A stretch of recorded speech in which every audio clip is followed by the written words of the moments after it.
ਸਿਆਸੀ ਵਿਰੋਧੀ ਚਸਕੇ ਲੈ ਰਹੇ ਨੇ, ਕੋਈ ਫੁੱਫੜ ਕਹਿ ਰਿਹਾ, ਕੋਈ ਕੁਛ ਕਹਿ ਰਿਹਾ। ਹਰਮੀਤ ਪਠਾਨ ਮਾਜਰਾ ਮੱਧ ਪ੍ਰਦੇਸ਼ ਤੋਂ ਫੜਿਆ ਗਿਆ, ਪਰ ਲੋਕਾਂ ਦੇ ਵਿੱਚ ਚਰਚਾ ਇਹ ਆ ਵੀ ਪਹਿਲਾਂ ਆਪ ਹੀ ਬਚਾਇਆ ਤੇ ਹੁਣ ਆਪ ਹੀ ਫੜਾਤਾ ਜੀ।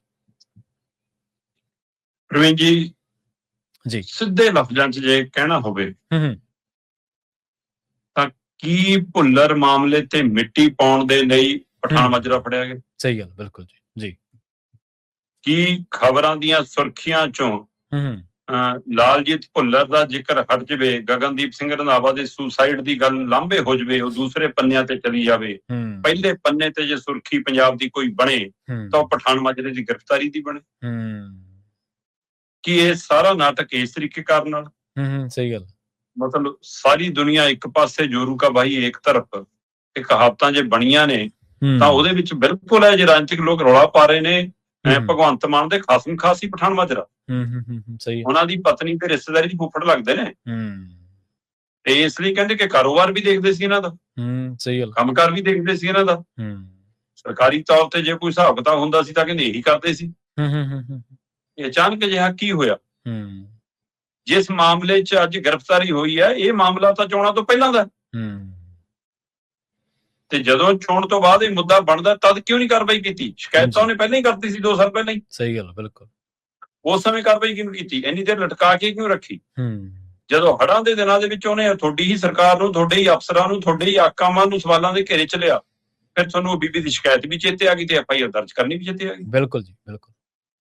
ਜੇ ਉਸ ਔਰਤ ਨਾਲ ਧੱਕਾ ਹੋਇਆ ਤਾਂ ਧੱਕਾ ਉਸ ਹੜ੍ਹਾਂ ਤੋਂ ਪਹਿਲਾਂ ਵੀ ਸੀ, ਤੇ ਤਦ ਤੁਸੀਂ ਬਚਾਉਣ ਵਾਲੇ ਪਾਸੇ ਸੀ, ਤੇ ਜਦੋਂ ਤੁਹਾਡੇ ਸਿਰ 'ਚ ਖੁੰਘਾਂ ਵੱਜੀਆਂ 4 ਤੇ ਤੁਸੀਂ ਫਿਰ ਫੜਾਉਣ ਵਾਲੇ ਪਾਸਿਆਂ 'ਚ ਹੋ ਗਏ। ਫਿਰ ਕਹਿੰਦੇ ਜੀ ਹਰਮੀਤ ਸਿੰਘ ਪਠਾਨ ਮਾਜਰਾ ਭੱਜ ਗਿਆ ਜੀ, ਸਹੀ ਗੱਲ, ਅਸੀਂ ਹਰਿਆਣੇ 'ਚ ਘੇਰ ਲਿਆ ਜੀ, ਕੰਧ ਟੱਪ ਗਿਆ ਜੀ, ਉੱਥੋਂ ਵੀ ਨਿਕਲ ਗਿਆ ਜੀ, ਹੁਣ ਜੀ ਉਹ ਟੱਪ ਗਿਆ ਜੀ, ਹੁਣ ਆਸਟ੍ਰੇਲੀਆ ਚਲਾ ਗਿਆ ਜੀ, ਲਓ ਜੀ ਉਹਨੇ ਆਸਟ੍ਰੇਲੀਆ ਤੋਂ ਵੀਡੀਓ ਪਾਤੀਆਂ ਜੀ। ਸਹੀ ਗੱਲ, ਅਸੀਂ ਲੁੱਕ ਆਊਟ ਨੋਟਿਸ ਜਾਰੀ ਕੀਤਾ ਵਾ ਸੀ, ਉਹਦੇ ਬਾਵਜੂਦ ਬੰਦਾ ਸੂਬੇ ਦੀ ਹੱਦ 'ਚੋਂ, ਦੇਸ਼ ਦੀ ਹੱਦ 'ਚੋਂ ਕਿਵੇਂ ਚਲਾ ਜਾਵੇ? ਹੁਣ ਕਹਿੰਦੇ ਜੀ ਅਸੀਂ ਇਹ ਵੀ ਜਾਂਚ ਕਰਨੀ ਹੈ ਕਿਤੇ ਡੌਗੀ ਰੂਟ ਰਾਹੀਂ ਤਾਂ ਨਹੀਂ ਗਿਆ।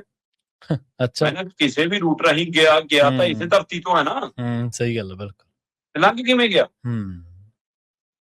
ਤੇ ਹੁਣ ਜਦੋਂ ਆਇਆ ਤਾਂ ਟਾਈਮਿੰਗ ਕਮਾਲ ਦੀ ਆ ਜੀ। ਸਹੀ ਹੈ, ਇਹ ਟਾਈਮਿੰਗ ਹੀ ਸ਼ੰਕੇ ਸ਼ੁਬੇ ਪੈਦਾ ਕਰਦੀ ਬਿਲਕੁਲ। ਵੈਸੇ ਹੁਣ ਜੇ ਉਹਦੇ ਹਿਸਾਬ ਨਾਲ ਅਗਲਾ ਕਹੂਗਾ ਜੀ ਮੇਰੀ ਤਾਂ ਸੁਪਰੀਮ ਕੋਰਟ ਤਰੀਕ ਸੀ, ਮੈਂ ਤਾਂ ਆਪਣੀ ਤਰੀਕ ਭੁਗਤਣਾ ਹੈ। ਬਈ ਕੀ ਅਜਿਹਾ ਸੀਗਾ ਕਿ ਪਠਾਨ ਮਾਜਰੇ ਦਾ ਉਦਣ ਹਾਜ਼ਰ ਹੋਣਾ ਜ਼ਰੂਰੀ ਹੈ? ਕੀ ਵਕੀਲਾਂ ਨਾਲ ਨਹੀਂ ਸਰਨਾ ਸੀ? ਪੇਸ਼ੀਆਂ ਤੋਂ ਛੋਟ ਵੀ ਤਾਂ ਲੱਗਣਾ ਜ਼ਰੂਰੀ ਸੀ। ਕੀ ਸੱਚਮੁੱਚ ਉਹ ਲੱਗਦਾ ਸੀ ਕਿ ਇੱਕ ਪੇਸ਼ੀ ਤੇ ਮੈਂ ਚਲਾ ਜਾਵਾਂ ਮੇਰਾ ਮਾਮਲਾ ਨਿਬੜ ਜਾਊਗਾ? ਐਡਾ ਬੜਾ ਰਿਸਕ ਉਹਨੇ ਇਸ ਲਈ ਲਿਆ। ਸਹੀ ਹੈ, ਬਿਲਕੁਲ।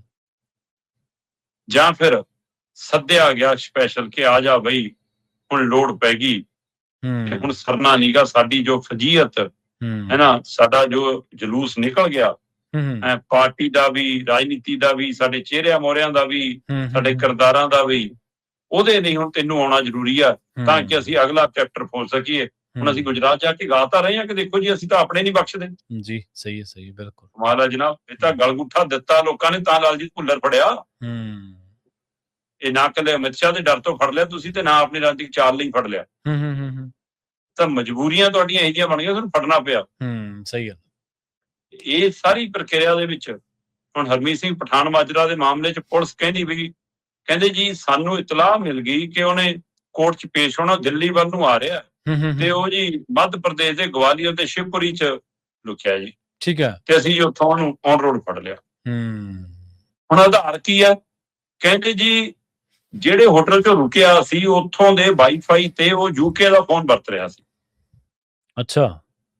ਤੇ ਸਾਡੀ ਜੀ IT ਐਕਸਪਰਟ ਨੇ, ਜਿਹੜੀਆਂ ਤਕਨੀਕੀ ਐਕਸਪਰਟ ਟੀਮਾਂ ਨੇ, 6 ਟੀਮਾਂ ਲਾਈਆਂ ਸੀ ਅਸੀਂ ਇਹਦੇ ਮਗਰ, ਉਹਨਾਂ ਨੇ ਦੇਖਿਆ ਕਿ ਇਸ ਵਾਈਫਾਈ ਦੇ ਉੱਤੇ ਇੱਕ ਫੋਨ ਵਰਤ ਹੋ ਰਿਹਾ ਵਿਦੇਸ਼ ਦਾ, ਤੇ ਜਦੋਂ ਚੈੱਕ ਕੀਤਾ ਤਾਂ ਜੀ ਉਹ ਪਠਾਨ ਮਾਜਰੇ ਦਾ ਨਿਕਲਿਆ, ਤੇ ਇਸ ਲਈ ਫਿਰ ਘੇਰਾਬੰਦੀ ਕਰਕੇ ਉਥੋਂ ਸ਼ਿਵਪੁਰੀ ਤੋਂ ਫੜ ਲਿਆ। ਦਿੱਲੀ ਵੱਲ ਨੂੰ ਆਉਣਾ ਚਾਹੁੰਦਾ ਸੀ।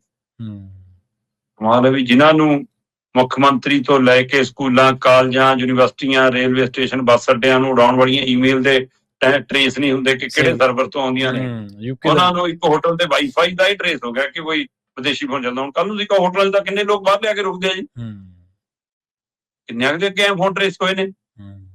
ਇਹ ਗੱਲ ਕੋਈ ਇੰਨੀ ਹਜਮ ਨਹੀਂ ਹੁੰਦੀ ਕਿ ਇੰਨੇ ਸਾਡਾ ਤਕਨੀਕ ਹੈਵੀ ਹੋ ਗਈ ਕਿ ਪਟਿਆਲੇ ਵਾਲੀ ਪੁਲਿਸ ਨੂੰ ਇਤਲਾਹ ਮਿਲ ਗਈ ਕਿ ਉੱਥੇ ਇਹ ਵਰਤ ਹੋ ਰਿਹਾ। ਸੋ ਕੁਛ ਤਾਂ ਦਾਲ 'ਚ ਕਾਲਾ ਹੈ ਜਨਾਬ। ਜੀ ਸਹੀ ਹੈ। ਤੇ ਹਲੇ ਲਾਲਜੀਤ ਭੁੱਲਰ ਆਪਣੀ ਉਹ ਪੁਲਿਸ ਦੀ ਗੱਡੀ 'ਚ ਬੈਠਿਆ ਤਾਂ ਘਬਰਾਇਆ ਦਿਖਦਾ ਸੀ, ਪਰ ਹਰਮੀਤ ਪਠਾਨ-ਮਾਜਰਾ ਕਿਤੇ ਘਬਰਾਇਆ ਤਾਂ ਨਹੀਂ ਦਿਖਿਆ ਅਜੇ। ਸਹੀ ਹੈ।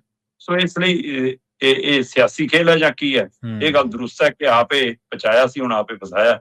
ਇਹਦੇ ਰਾਜਨੀਤਿਕ ਮਾਇਨੇ ਵੀ ਹੋ ਸਕਦੇ ਨੇ ਤੇ ਇਸ ਸਮੇਂ ਦੀ ਮਜਬੂਰੀ ਵੀ ਹੋ ਸਕਦੀ। ਜੀ ਬਿਲਕੁਲ, ਬਿਲਕੁਲ ਦਰੁਸਤ ਫਰਮਾਇਆ ਤੁਸੀਂ।